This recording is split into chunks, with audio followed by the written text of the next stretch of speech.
Good morning. It's a great pleasure to be here with you today.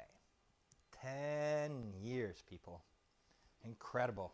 Incredible, right?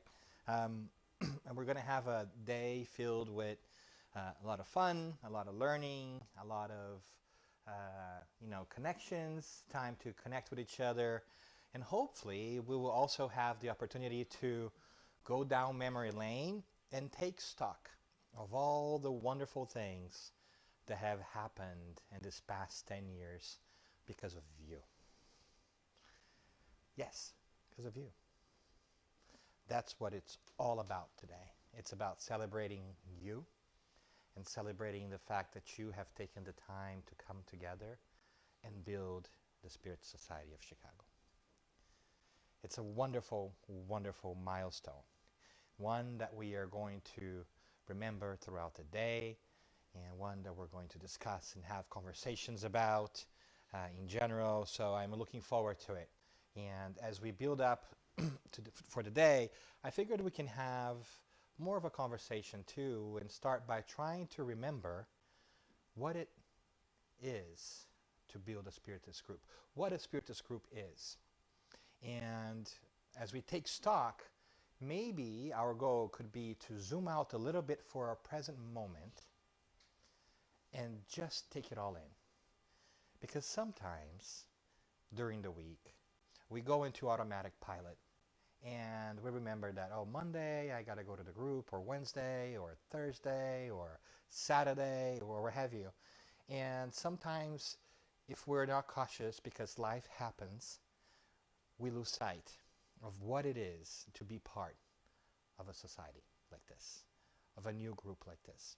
And I would argue that a Spiritist group is a little miracle on earth. It's an incredible thing that is done, that takes place quietly and serenely, but nevertheless extremely beautifully.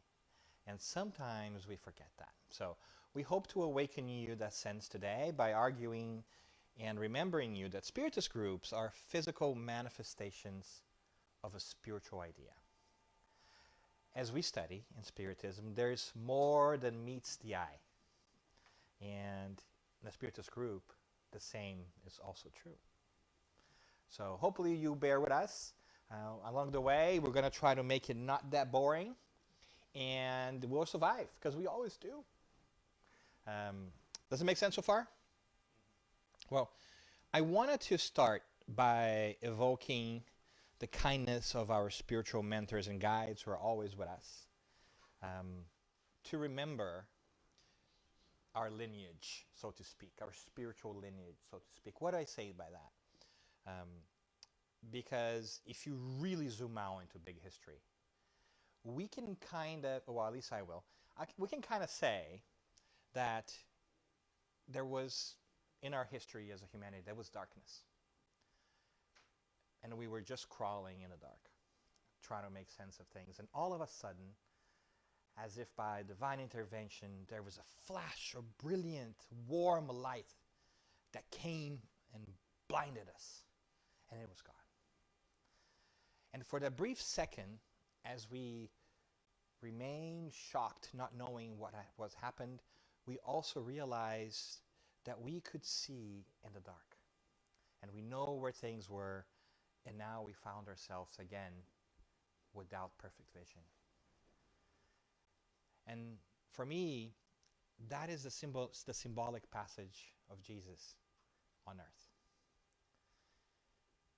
The greatest spirit that we have ever been acquainted with on the globe came to shed some light and leave us with a better understanding of who we were, who we are, and where we were. And to this day, we try to make sense of the world, remembering that light that we once saw. When things were made more clear, they made more sense, and everything seemed to click and be okay. But because we find oftentimes ourselves in the dark, still trying to make sense of where the chair and the table are so that we don't hit our shin, as we often do at night when we wake up, it does us good to remember that we know what the place looks like. We just forget sometimes. We have already seen what the light can do. And the answer for our prayers is ourselves. That we are what we are hoping for. That we can make a difference. And the symbolic example of the Christ is a really great one in many different ways, in a poetic way, because it brings us the cross. And it's a cross of transformation. Because if we remember our history a little bit, the act of being crucified back in Jesus' time was one of really trying to humiliate the crucified. It was a fate reserved for the thieves, for the worst possible kind of people. So the cross did not have a good meaning whatsoever. But because he who comes and shows us the light and transforms absolutely everything, the cross now for us is a symbol of hope, is a symbol of that which is most powerful and elevated. Because the divine teachings, when they come into our world, they transform us in such a way that even that which seems the most horrible and unfortunate event becomes the most beautiful, sublime moment of transformation.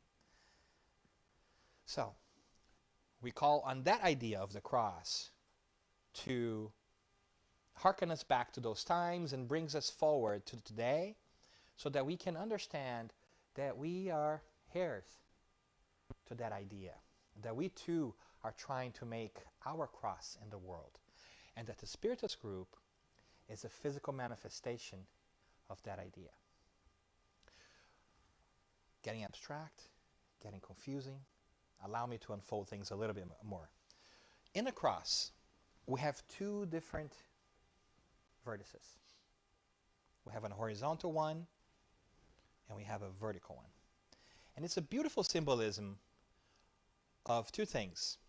The spiritual, that takes us from earth to above, and of the world itself, that takes us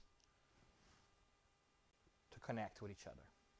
So as the spiritual goes up and is divine and represents the intangible, the horizontal, the physical, really in a way represents the human, the tangible. And it's no surprise then that the Christ was placed in the middle as the perfect connection between the divine and the human, the intangible and the physical, because he has come to teach us the way to overcome our perception that the only thing that exists is the physical, and reminds us that our nature is spiritual and that we are immortal beings. And as he does that, he leaves us with this beautiful idea that we must connect the two things to be fully realized, that we must connect these two different parts of our existence to be truly happy and step into our own shoes and be that which we're meant to be. Because if we live only with spiritual eyes while we're here on earth, it might not work because we have physical needs. And if we live only with physical eyes, well, you know where that leads us. It leads us to a world that doesn't connect with each other, that doesn't think of higher things, and that thirsts for meaning. And so, as we bring both together, we remain fully balanced, fully happy. Now, all right, then, that's a lot of abstract thinking, and let's get more real a little bit. Well, when we talk about the Spiritist group, I really want to visit three things: the people, the place, and the purpose. The three P's that I call from the Spiritist group. And I hope that you will indulge for a couple of more minutes as we go through those ideas and try to zoom out a little bit from the fact that we think oftentimes of the Spiritist group as the physical place that we go to at a certain hour a week to do a certain thing before we go home and go about our lives. Are you with me so far? All right. So let's do that. Let's start with our people. I would argue that all of us that come to a Spiritist group and work and volunteer. We are in the business of people. That's what we do. So when we come to the Spiritist group and we think of the Spiritist group as just a physical place, we might have missed a big chunk of the meaning. Because what we really are in the business of, if you think about it, the reason this place exists, the reason why this physical place was manifested and made possible is to help people, is to help souls, incarnate spirits. Right? And by the way, congratulations on the space. Yes? I mean, the brick, the flower, I'm kind of jealous. I won't lie to you. It's pretty good. I love it. So good job doing it in style. Congratulations on the new room, on the expansion. That's some amazing accomplishments that sometimes we forget. So it's good for us to celebrate that as well. But all that is meant so that people could be here, so that you could be here. Right? Thank you. And why is that? Because fundamentally, our job is to take everyone who comes in, and they generally come in for one or two reasons. Either people are in pain and they want to understand what's happening and need help, or because they have already realized that there's something more than the physical and they want knowledge. And if I were to do an estimation, the vast majority is the first case. We come here because something is off, we're hurting, and we feel like this place, this people could help us. And following that beautiful example of transformation of the Christ, the goal of the Spiritist Center, the Spiritist group, the Spiritist Society, is to transform and sublimate that. It's to change and empower people so that as we come in with our doubts, with our pains, with our ailments, with our illnesses of the soul, that we then make that into a beautiful cocoon moment and change from people who come in pain to people who have known or learned how to manage their pain and are willing to help others manage their pain. Because in managing other people's pain, sometimes we learn how to treat ours. And in knowing how to treat ours, sometimes we gain understanding on how to help others. It's a beautiful symbiotic relationship where to be our full selves, we must recognize the existence of others. So we focus on ourselves by focusing on others. It's a poetic and contradictive statement, but it makes sense. And if we come in trying to seek and understand knowledge, which is very important for us in Spiritism, that we get ourselves to a position where we can share our knowledge and understanding with other people. Because the knowledge that Spiritism brings, it's something, at the risk of sounding corny, out of this world. Right? It's a transformative mind shift, I should say. I just said a really bad word by mistake there. Let's do it again. Mind shift. It's an incredible mind shift that has the power to transform everything, because when we change the way we look at the world changes. It's still the same world, but it's different. Right? So the first P for us is to treat the people. So the invitation of the moment is for us to realize that we need to think of the Spiritist group, not of the beautiful place with the beautiful walls and the beautiful plant and also the wonderful food, by the way. Right? But to the people that are here. We're here for the people. We're here for you. You are here also in time when you're ready for others. Are you with me so far? That's the first P. Second P, place.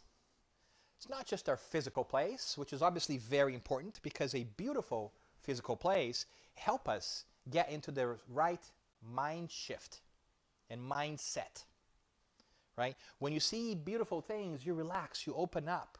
You're less worried about clutter and all the psychological impacts that it may have on you, and you open yourself up to all those considerations that we are talking about.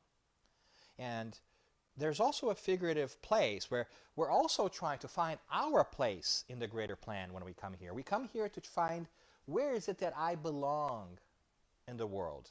What is my purpose? There's also our place, our figurative place in the universe, right? And the Spiritist group is, yes, a physical place, and yes, it has also this aspect of training grounds, right? Because we come here in an atmosphere that is a microcosm of the world outside, but a lot safer. We come here to deal with a reduced number of people compared to the world outside, and we know that the people who come here, they come because they want to help themselves. They want to better themselves. They're willing to try to make a difference in their own lives. And it's a lot easier to work on ourselves when we are in an environment where we know that everybody is willing and able to work on themselves too. So it's a more forgiving place. It's a more accepting place. And yet sometimes it's hard. And yet sometimes we rub against each other. Because we're still working on ourselves, and we work things a certain way, and when somebody else doesn't do it, we're like, why did so-and-so come in and did not say hi to me? Clearly they don't love me. Right? We make these stories in our heads. Oh, you left, but you know it's true. Right? Somebody comes in, doesn't look at you, you're like, you didn't even talk to me. You don't like me. Right? And then the question that always remains is, why didn't you go talk to them? Right? Why is it that we're still waiting for people to come talk to us as opposed to asking them? And then sometimes, true story, you go ask people and say, hey, I noticed you came in and you didn't talk to me. Are we okay? Did I say something? Like, no, my dad passed last night. And I'm really sad. You're like, ooh. Here I was thinking about my own tiny world of how somebody maybe didn't like, and I failed to recognize that actually they were trapped in a much bigger problem than I was. So get to know each other. Build this community in training grounds. So the horizontal aspect, the physical aspect of the Spiritist group is exceedingly important because it allows us the space to interact with each other. And without interacting with each other, we cannot learn. Learning is a social experiment. It's a social experience. It has to take place in the interchange of experiences and ideas with people, right? And then the spiritual part of this is that as we do this training grounds, we have our own physical community that we build, and we have our own activities where we bake for Jesus. I joke, but we come together, we enjoy social time, and really just get to know each other, just get to be in each other's company. And if we are paying attention, we begin to understand that we are forming a community here, becoming part of our lives, but there's also a greater community. We realize all of a sudden that as we build community here, there is a spiritual community that supports us. And that we're also part of other greater communities, other Spiritist groups. You are a group here in Chicago, but your community extends beyond the city limits. It goes to the Spiritist Society of Illinois,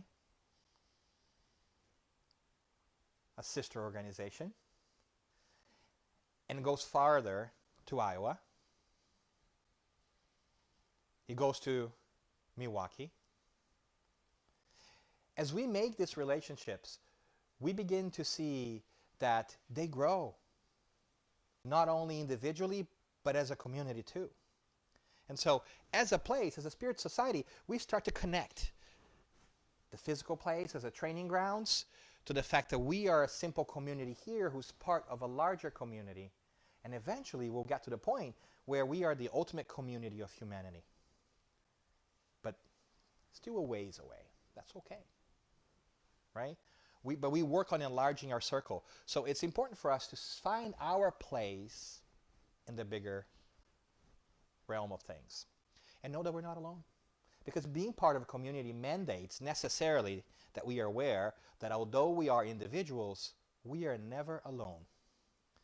And we got to catch ourselves so that we're not lonely even when we're not alone. Right? But that's an individual work. But are you with me so far? All right. All right, symbolic. But let's talk a little bit more about this particular place. Let's talk about this group. Because sometimes we think about all these things and say, oh, that's nice, but, really, are we really? Because we all have doubts, right? We all have those moments. We're like, But so let's take stock here of the invisible impact of this community of do-gooders, right? So I did some back-of-the-napkin calculations. And I might need your help because it might be off. But here's what I know about you guys. Here's the activities that you have, right? So you have, in terms of study sessions, on Wednesdays, you have a book study club in Portuguese, you have public talks, and you have a mediumship study group. Is that correct? On Saturdays, in English, you have a book study club, and you have public talks. Is that also right? And then you also provide passes on Wednesdays and Saturdays, right, matching these things. And then you also have the practice of mediumship on Mondays, right? And there are things here that are not calculated, right?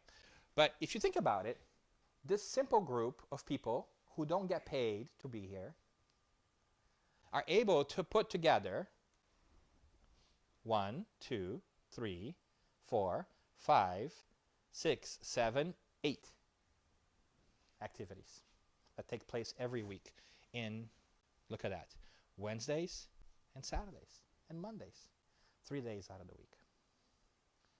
That in itself is sort of a miracle, isn't it? Nobody's paid, yet 8 activities happen. Did it start with 8 activities? No, right? It never starts with 8 activities. It starts with one activity that happens maybe like once a month or once every 15 days. And then people come together and grow. And so you guys started with something every 2 weeks. And now it's something that happened 3 days a week and 8 different activities.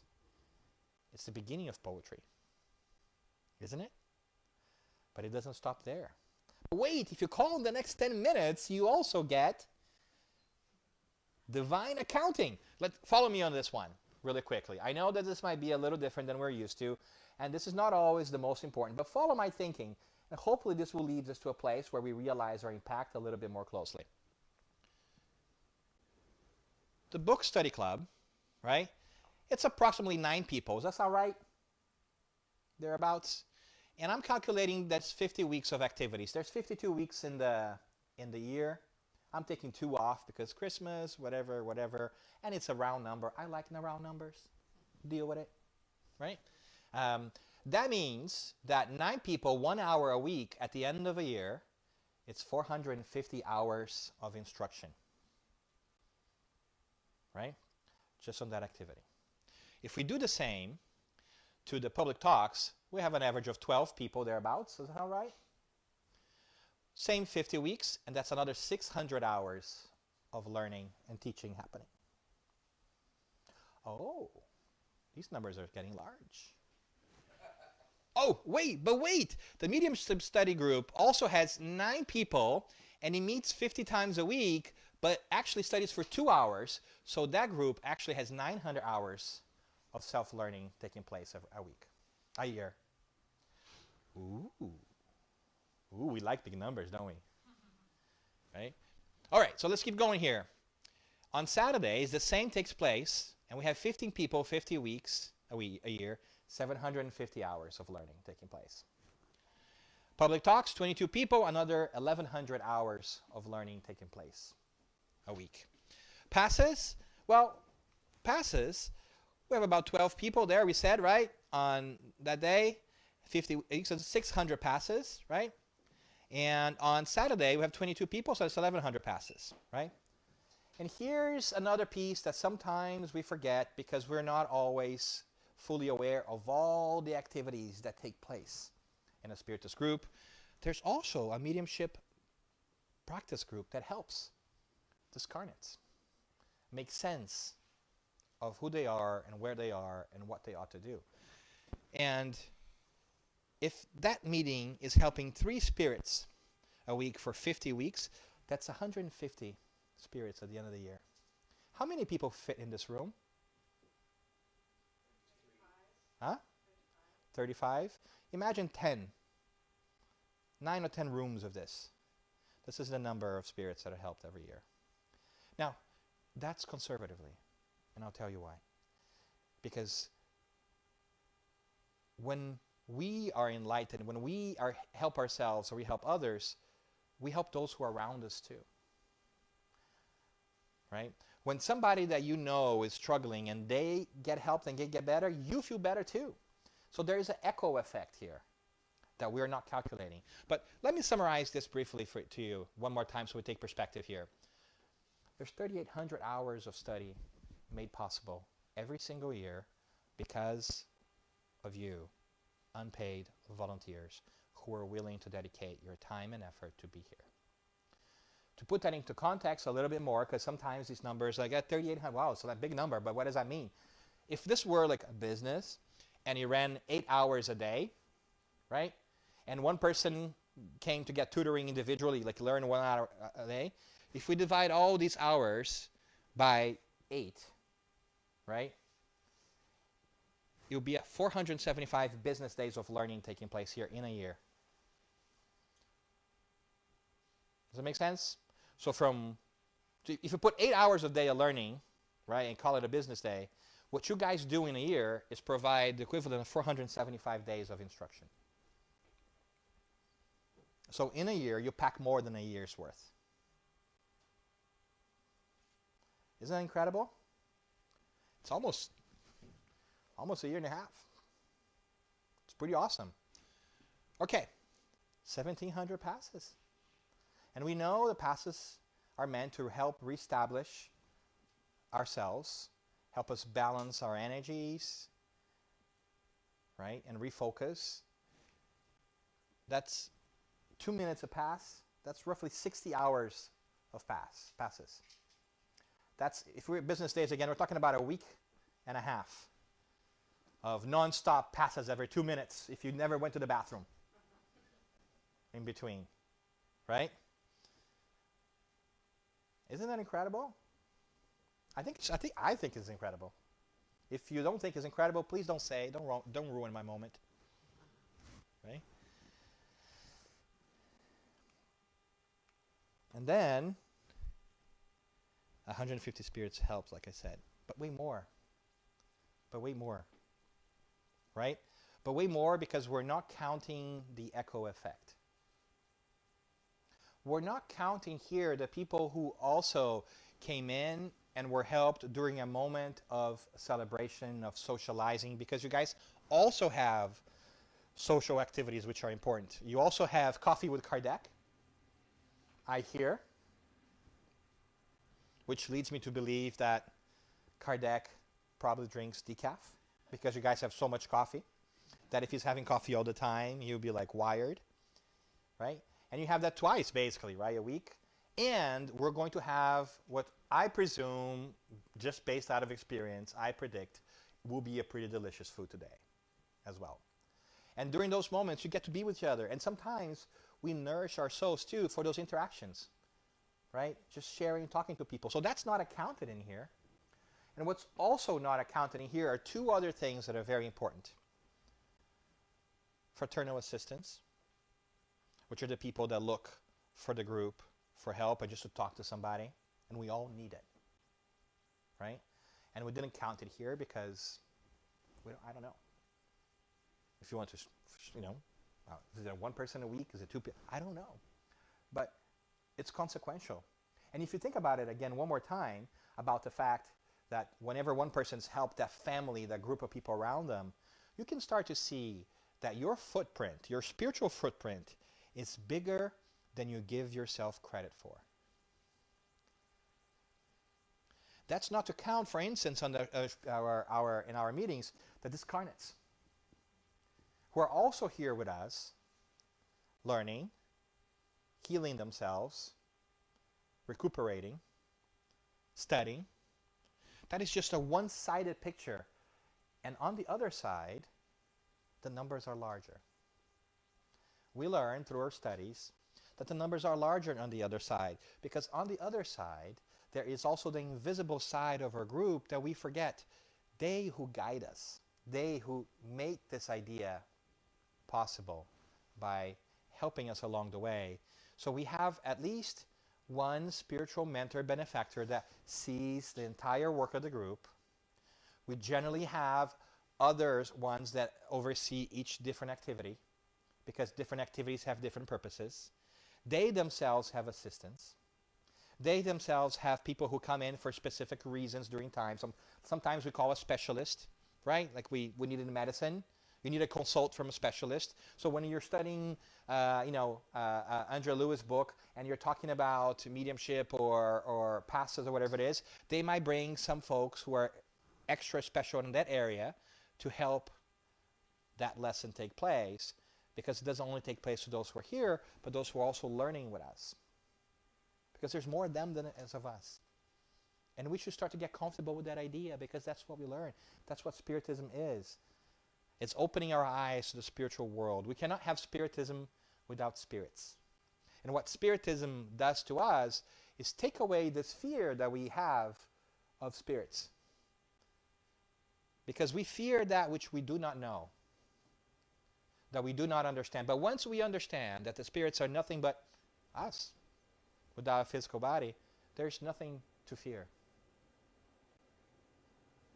We can respect that. We can be aware of it. We understand that it can affect us, but it's not something for us to fear. Because Spiritism, through our studies, takes away this mystical layer that we have created in our minds over many incarnations, who knows? And shows us clearly that the world is under control, that God guides us even in the darkest moments, and that we are going to be okay. And now we're given the ability to understand that in such a manner that we can actually interact with the spiritual world. The reason we are here in a Spiritist group is because Spiritism started, and Spiritism is the interaction between the two planes of the world, of the universe. And the DNA of Spiritism is one of inquiry. Spiritism started with an investigation of what's happening. And that's what we come to do here too, is to investigate what's happening in our lives. What is it that are doing? Which leads us to the third P, purpose. If we work with people to find our place, we also want them to find their purpose. We also want to empower them to find their place in the creation. And we bring that all together as we connect with ourselves, because as we begin to do all these things that we were talking about, we start to connect with ourselves and re-understand who we are. And for us to lead with our whole selves, we need to be whole ourselves. And so the process of doing all of this helps us figure out who we are. In the beginning, it doesn't look so great. I think all of us have gone through this, right? We start to look into ourselves and who we really are when we're able to put the veil away for a little bit. Like, oh, I do things that I didn't know I did. I'm not a very nice person. You're great. Just the way you are. God made you. And then you start to realize that you can work on things, and you're like, you know what? I'm doing a couple of things. But we don't stop to think of how much we have changed. We only look at who we are right now. Now look back 10 years ago. Who were you compared to who you are today? You have changed. You have changed for the better, because that is the law. And in part, that was accelerated because you had a training grounds like this one to change in. So as you connect with yourself, you connect with other people. And as you acquire more knowledge, which is the cornerstone of Spiritism, you also learn how to handle your emotions. We re-educate our minds. And then we make the connection, the horizontal connection between ourselves and others, as we force ourselves to move from the simple knowledge. All right, maybe I should press the right button. That always helps. There you go. So as we connect with others, we make this transition from just knowledge to educating our emotions. But let's not be mistaken here too. The importance of studying is fundamental to what we do. Again, the core, the DNA of Spiritism is investigation. It would not have happened if Kardec did not stop to investigate what was happening to those turning tables. If he didn't keep asking questions and trying to make sense of the world that was around him, that other people thought it was entertaining, that other people thought it was impossible, that other people didn't want to engage with. He stopped and asked questions because he could not deny that something was happening. And that is a beautiful recipe for ourselves. There's something happening with us. There's something in our hearts or in our souls that bring us here. Because we know somehow, consciously, like a divine spark within us, shakes us up and says, there is more to life. I might not know what my purpose is, but there's something more than just what I'm doing. There's something more than waking up in the morning and going to work and paying my bills. We begin to see that in the relationships we have with others, but as we fully come into the realization that we're immortal spirits, it begins to hit us, and we begin to feel a fulfillment and know that we are meant for greater things. And then we start to change. But what does it take to do all this? Dan, you're putting in unreasonable expectations. I can never do that. I can never change my life and the life of others and impact 38 hours of work and 100.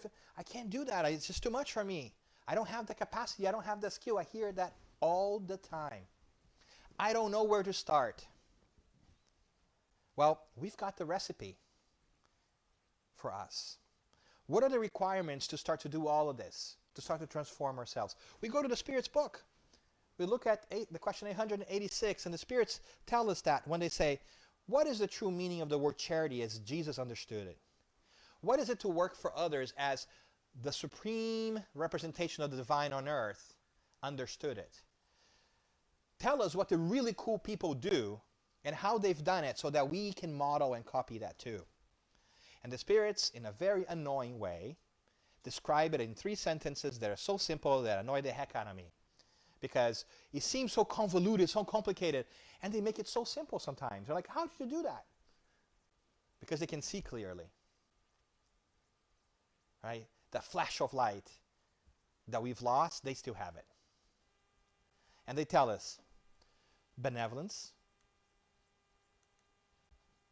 towards everyone, indulgence towards the imperfection of others, and forgiveness for offenses. And I think that this really is a wonderful recipe to life. And for me, I think I've told you this before, the order in which they show up is also genius. Because what they're saying is benevolence towards everyone. Benevolence is to wishing well, having the will. That's how it starts. Do you want to? It's not intelligence. It's not ability. It's not the first thing. It's like, do you want to change and work? If you do, we'll have you. That's all it takes. So you may have 0 skills elsewhere, but if you want to, you are ready to do it. We will take you. If you want to be a part of us, we want you. If you want to be on this team, Team Humanity, Team Spiritist Society of Chicago, we'll have you. Are you smart? We don't care. Are you kind? We don't care. Are you experienced? We don't care. Are you a spirit? You're in, if you want to. That's all it takes. Then we will work towards indulgence, towards the imperfections of others.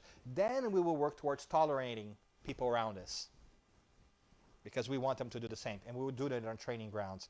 And then we get that. Then we overcome all the challenges we have. But the important piece here is that it starts with the willingness to do it. And I'm going to, unfortunately, volunteer you to the team. Because if you showed up, you're in. So there is a role for you to play here. Right? And why do we do that? Why do I say all this? Because I look to Jesus, that incredible spiritual guide and model, after whom we try to shape everything else that we do in Spiritism and here at Spiritist Society of Chicago too. But break the barriers. Not the Jesus that we have been fed or that we have an idea. Rediscover your own Jesus, your own Christ. Because oftentimes we get stuck on what people tell us or what people say, and we forget to look at what people do. Right? And so forget for a second on the things that we were told about Jesus and find out who's your Jesus. You might find out that it's slightly different than other people's Jesus. And it's not a competition of whose Jesus is better than other people's Jesus, right? Because that happens all the time, right? My spiritual guide is better than your spiritual guide. As if that made us better than other people. Because sometimes we want to feel better, and we do that, right? But my point here is, Jesus says a lot of things, and we heard them, and we read them, and we are exposed to them, but what did he do? And one of the things that fascinates me is that, which could be a recipe for us, is that he had a clear vision and purpose, that he built a team, and that he did the work. And that is an incredible recipe for our own lives. Do you want to make a change in your life? Do you want to have a meaningful life? Then do you have a clear vision and purpose? Do you have a team around you? Jesus could do things by himself, and yet he built a team. We cannot do things for ourselves. So why is it that we don't build a team? Why is it that we insist to do things by ourselves when the person who could actually do things by himself didn't? Isn't that curious? Right? And then do the work. We can go into details if we want to, how he did that, right? But clear vision and purpose. For I know where I come from and where I'm going, but you have no idea where I come from nor where I'm going. John. See, sometimes, for some people, Jesus seems cocky. Right? Because we are judging Jesus from our own perspective. We feel like Jesus has an ego and he's angling for something because that's what we do. Right? But if you think of him as really the supreme authority on ethics for us on earth, he's just really saying, listen, I know who I am, I know what I'm going to do, but you don't know that yet of yourselves. Right? So say, get to know yourselves. Right? And then he goes, and if you do that, if you embrace the divine, because you can substitute the I that Jesus does, or me, for divinity, because he's the representative of divinity. He's the diplomat of God.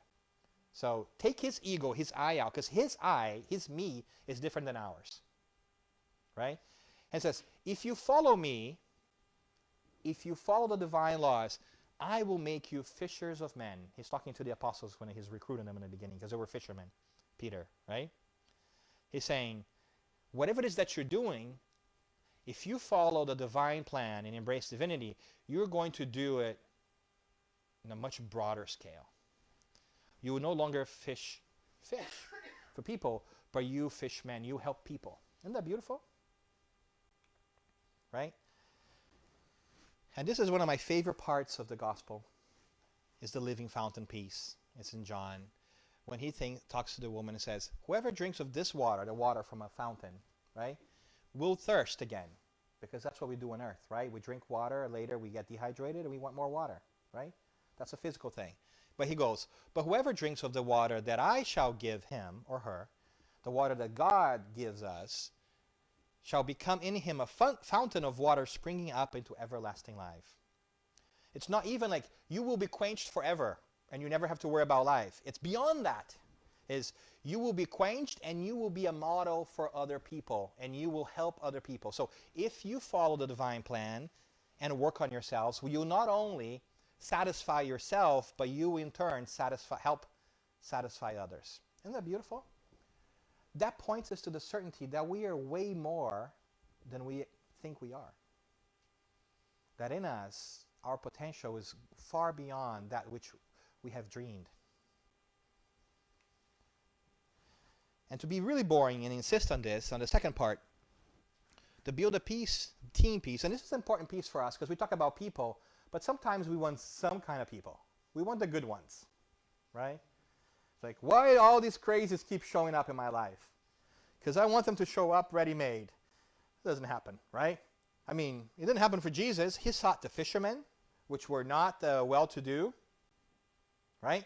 He sought out the tax collectors to be part of his team. And these are the people that were not loved at all because they went around getting money out of people. And who likes to pay bills and pay taxes here? Anyone? Right? Nobody does. He also sought out the people of ill repute. Right? The people who were not doing necessarily what we perceive to be socially great things. But he went to them because he recognized the divine spark in all of them, not what they were doing. Do we do the same? Right? Can we look beyond what a person is doing today and recognize that person as an immortal spirit and call them to the team? Right? And he did it in such a beautiful way and empowered people that he left and the work kept going. He didn't write a single word. And yet his words and his teachings are what we're still trying to grasp and internalize 2 millennia later. Such a powerful impact. Right? Very truly, I tell you, whoever believes in me, again, substitute to me, right? Whoever believes in that for which I stand, which is divine knowledge, will do everything, the works that I've been doing, and they will do even greater things than these because I am going to the Father. Can you believe it? You're going to be doing wonderful things, bigger things than he did. We can't even understand what he's done, really. And he's saying there's even more ahead of that. Right? And last but not least, he did the work. Right? He worked. He walked. He talked to people. He didn't stay in his comfortable carpenter house, in his comfortable carpenter chair, eating bonbons and grapes, and saying, "You shall be healed. Come hither, child. I will heal you." Right? He didn't do any of that. He walked around. He did the work. He went places. He offered the best of himself. Because he says that his Father, God, is always at his work to this very day, and I too am working. Because it's also joy to work, right? So my point here is that the Spiritist group is the manifestation, is an inheritance that we are trying to do of all these ideas here on earth. It goes beyond the walls of this place. It goes beyond the hours that we come here. It just goes. And you are the fundamental piece in all of this. This place could not happen if you were not part of this. This place is here for you, and it also needs you. You are this place. These past 10 years, and remember, these numbers were numbers for 1 year of work. Don't even get started by multiplying by the number of years that you guys are doing this and how many more will be ahead. So today, as we look back and start to realize that all these incredible things that are happening here that sometimes even ourselves who are part of the work are blind to, will continue to go on, and they have to.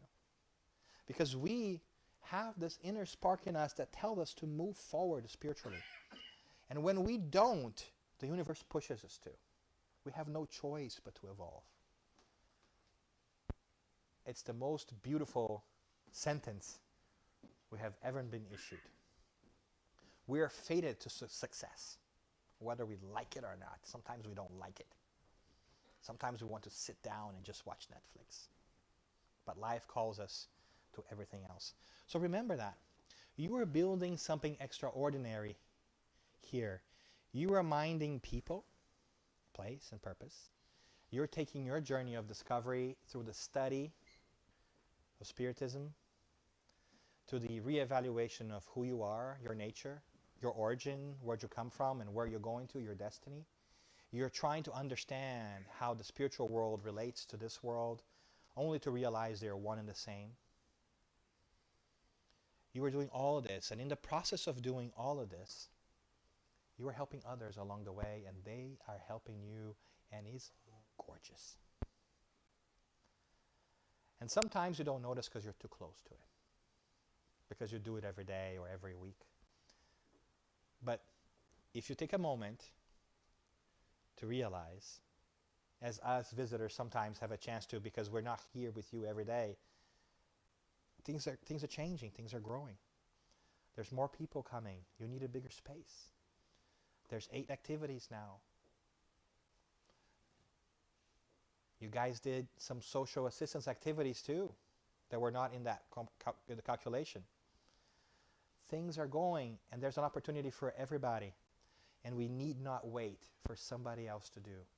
This place needs your help. Other people that will come to this place need your help. Do you have an idea for an activity that you would like to do? Talk to the people who are here. Do you want to be part of an activity? Did you know there were 8 activities? Did you know that last year the group wrote postcards during the Christmas time to those who were struggling with mental illnesses? Do you know that you guys have been part of a book fair, that you have helped suicide prevention walks? There's so many wonderful things coming in, but it all starts and ends with you. So we celebrate 10 years of you. 10 years of growth, not only physically, because I guarantee you, 10 years ago, if you were going to tell people, one day our group's going to have a room like this, and a room with 35 people with the chairs, like, whatever, I'm happy here in my garage. Probably started in a garage. Did you start in a garage? Oh, you guys don't have garages in Chicago, right? Right? Because generally it starts in somebody's garage, at least in California, because we got garages, right? Or in somebody's living room, right? And then it just kind of grows. And what things in the world, to kind of wrap things up, happen this way, where you have people who are working for themselves, but for others too, for free? That is the most beautiful example of our human potential. And when you get sidetracked out there in the world and you get sucked into vortex of despair and you think that things are going to hell in a handbasket, remember, they're not. Because for as long as you keep doing the work that you're doing, and the work keeps growing in beauty and in intensity, even when everybody else thinks the world is going down the drain, you are the living proof that it's not. We're looking for an explosion of fireworks or something grandiose to tell us that something wonderful is happening. And we forget to see the everyday acts, such as coming here a little bit at a time. Sometimes our biggest victory is just making our way here because our life is so busy. Our minds are in 3 different places, and we have kids and jobs and problems, and we're like, oh, I can't go today. And then we come here, and we don't even realize by being here for half an hour, for an hour, our energies start to kind of get replenished. Our spiritual tanks get filled up again. And we don't even realize because we're so stuck on everything else. And that's all because you guys are like human batteries to each other. There's so much love and accomplishment here that I wish that you could see the beauty of the things that you are doing. And I cannot wait to see what the next 10 years are going to look like. It's a beautiful thing. And it's all possible because you made it possible. Take this moment to take stock. Renew your energies. See what you are part of, because the accomplishments of the group are your achievements too. All that has happened here, even when you were not here, are your achievements too, because you're here now and you can help. It's a beautiful thing, and we're so, so happy for you. We wish that we could tell you that we're proud of you, because that means we've done something, but we haven't done anything. You guys have done it.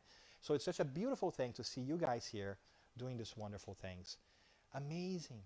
3,800 hours of instruction. More than 150 spirits helped. More than 1,800 passes. Not to count the ripple effect and everything else. It's a big deal. We're not even counting the other side. So rest assured that there is the spiritual work here. That what you're seeing is just the tip of the iceberg. But the spiritual work goes on.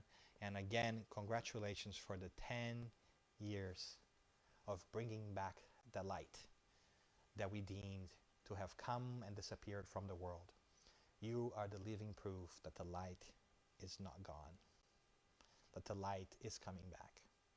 That each one of you are a light bulb of the bigger light. What a beautiful thing. What a joyous moment when we all realize the incredible impact that we have.